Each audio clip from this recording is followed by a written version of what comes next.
Hey, everybody, how are you? Thanks for doing well, this. Mr. Vice President. Great. Thank you, thank you, thank you. Jamira, tell the rest of the folks a little about your background. I started doing activism when I was 15. It was at the intersection of knowing both a perpetrator and a victim. My brother Andre was shot and killed in Philadelphia, and it made me realize that I had a responsibility, almost a collective responsibility, to ensure that that didn't happen to other young people. And I think that's what's missing in America right now is our collective responsibility to each other, and to realize that the person down the street or around the corner or even across the country, that we have a responsibility to ensure that we're making sure that they're safe, they have access to education, and that in all, we're creating a world in which their differences are celebrated as well as protected under the law.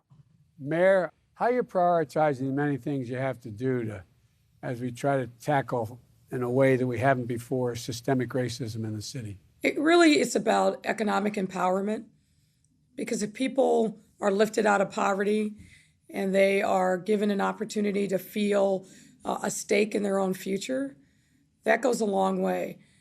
We're also challenging, all kinds of institutions, from corporations to community-based organizations, to think about what they can do better to end systemic racism and make sure that we're uplifting the quality of life in communities, but also the voices of people that traditionally don't have a seat at the table.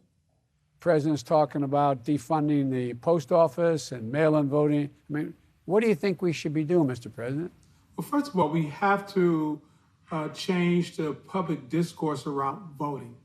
It should be seen as a democratic thing to do, the most patriotic thing we can do, and not a partisan exercise. Secondly, how do we open up access to voting so we can address some of the systemic problems? Not only should we reauthorize the Voting Rights Act, but we have to go further. Most importantly, voting should be seen as a constitutional right that's guaranteed, and with that level of sight that all citizens can be assured that they can have unfettered access without being suppressed. This is a watershed moment, and we can't lose this moment. We have got to have action at the national level. We have got to have congressional action. We cannot have 18,000 police departments, and in 2020 have police departments still allowing the use of a knee on a man's neck in George Floyd. A lot of us were shocked, and I think what gives me hope is that police officers were shocked. Police officers have spoken out, and we're hopeful that we'll have some national standards as it relates to policing, use of force, a national database, abolishment of prohibition on a national standard in terms of chokeholds, and that we actually use the death of George Floyd and others to actually make policing take it to the next level, which is what everyone wants, including all the good cops that are out there, that thankfully are more of them than there are bad cops. Most cops are good, but the fact is the bad ones have to be identified and prosecuted and out, period. Gwen, how are you doing? Oh, well, I'm doing pretty well as can be expected. I'm sure that the words of George Floyd, "I can't breathe," were not new to you, and they echo in your mind every single day. 6 years ago when your son died. But we can't let this keep happening. What do you think the next thing we have to do, Gwen? Well, first of all, I know when my son was murdered, there was a big uprising, but then it settled down.